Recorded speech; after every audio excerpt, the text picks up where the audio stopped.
Welcome back to The Local Show, a service of Geddes Federal Savings and Loan and Safe Harbor Wills and Trusts. The Local Show, featuring conversations with business owners, employees, and local business leaders about their successes, challenges, and reasons for doing business right here in Central New York. The Local Show, locally produced by Zoey Advertising. Now, here are your hosts, Tom and Steve. Back into it and back at it again. You've got The Local Show right here on your weekend with Tom and Steve. Steve, Geddes Federal Savings and Loan has been a proponent of the show for a while. They even let you on, so that's very nice of them. Here's what I know. If the market, what do you know about the market makes you nervous, get it at Geddes. Put it in a CD over there at Geddes, across from the big snow hill you can't slide down. Mm-hmm. If you need a mortgage, a lot of people still do. Buy it local, get it at Geddes, GeddesFederalSavingsLoan.com. Tom, that's great. What is that reservoir called? Westgate. Well, that's Westgate. Westgate, and they put the snow fence up, and no more fun here, you kids. No more sliding. The government's in charge. Don't get me going. We're making it safer. Feel the joy. Goodness gracious. So let's talk with Michele Hawthorne. I guess she was here before. I don't remember her. Do you? Yeah. Okay. I don't. Yeah. I'm so memorable, apparently. Tom doesn't remember anything. I'm just teasing you. I'm sure you were here. Yes. Michele is a licensed... Her name was Mike back then. Sorry. This is off to a great start. She's a licensed Medicare broker, Thorne Insurance Agency, and that's the name of your company. I would imagine it's for your last name, right? Yes. Yeah, yes, that's what I thought. You. No, it's just a coincidence, Tom.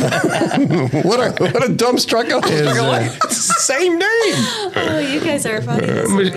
Michele, I am now awake. Are you a native of Syracuse? Did you grow up here? No, I actually grew up in Rochester. Oh, okay. Yeah. What part of Rochester were you from? I'm from Webster. Yeah, very nice place. I like Webster a lot. But I went to college out here. So I graduated from Oswego. I started at CAS, transferred to Oswego, so I've been in Syracuse for many moons. Why did you get into the insurance world?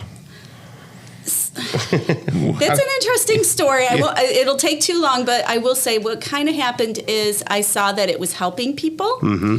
And at the time, I had left the company I'd been at for many years and really was looking for something that was one-on-one where I could help people. And quite frankly, years ago, I had a lot of health issues. My family, pretty much everybody in my family, my immediate family, we had all gone through it. So there was a lot of navigating of that to do. So I kind of felt drawn to this. So when I talk with my clients, I say, I'm going to help you. So let me ask a little question. You can get a little closer to that, Mike. Let me ask you a question. Medicare for seniors is a nightmare. Change my mind. I wish I could. It really is a tough animal to navigate. So my goal when I'm working with clients or potential clients is not only to help them navigate their enrollment, but navigate the insurance as they're using it, and Medicare as well. So when someone turns 65, like it or not, knock, knock, Medicare is here, correct? Correct. So if I'm a resident of the planet in North America, in these United States, I'm confronted with some decisions to make. And I know everybody gets Medicaid because it falls on you, because it is, but you have to apply. But then there's terms and conditions apply, and there's different things. So how do you help people unpack all that? So I actually do Medicare 101s, and I have a couple coming up. I do have a Medicare 101 at the end of this month, if you want me to plug that. Sure. It's going to be at the Maxwell Library in Camillus on October 26th. I believe that's a Thursday evening at 6 p.m. So what happens there?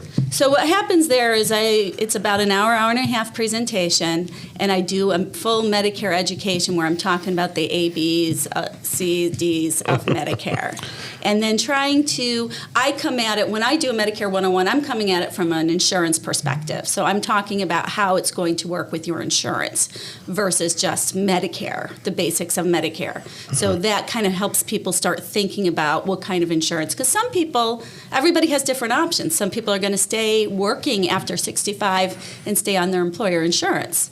But they still have considerations to make, so that helps them know what questions they have to ask their employer. So how do you do that? Because there's option 1, option B. There's a supplement. There's a not supplement. There's a supplement with cheese. I mean, how do you unpack that with people How do you do it? Because it just seems like if I'm entering that space, or maybe I'm in that space, maybe I'm 68 and I already have it, but whoever I signed up with is in another planet and I can't have a conversation with someone. Can you help someone like that too? Yes, it's a very individual basis. Every single person is different, and I work with couples often. And quite frankly, in Medicare, two people could be on two different plans even though they're a couple. So each person in that couple could be a different situation. So it's very individualized. So what are some mistakes people make when they're in that space? Not signing up for Medicare on time. Okay. Not understanding late enrollment penalties, because there are late enrollment penalties. Backing up, what's on time? So it depends on your situation again, but typically, I'm just going to do the typical person. If you are turning 65 and you're going to be going on Medicare, you have 3 months before your birthday month, and 3 months after to sign up for Medicare. But you also have to take into consideration what's going to be your insurance during that time. Because if you don't sign up for Medicare and you need insurance, you're not going to get it. If you have employer insurance, it's a different story. So again, it's just such an individualized basis, but it's not starting ahead of the game. If you're looking to retire, I always tell people you should really start thinking about your health insurance about a year before you retire, because it could change your retirement date. It seems like, really Tom, could. Everyone's trying to get all the yellows on one side of the Rubik's Cube. That's hard. It's so individualized and so different, every situation, and I'm still learning. It's nice that I have a group of other agents that I work with, so that if we are dealing with a difficult situation, we call each other or we meet and we kind of go through it. We have to be HIPAA compliant, so we can't discuss certain things, but at the same time, we're like, how do you navigate this? What do we do? Who do we call? So you have to have Medicare? Like there's no other choice? It depends. Again, it depends. Yeah. So okay. I am so giving you guys concrete answers today. She just said it covers depends. That's good. Yes.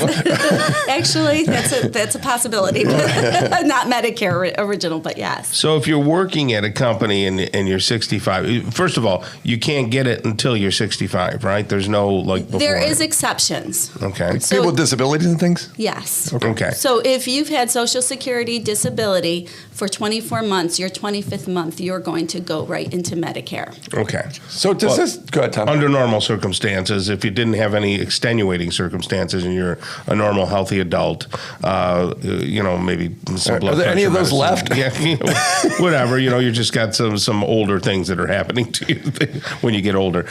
You get it at 65. Correct. Right. Okay.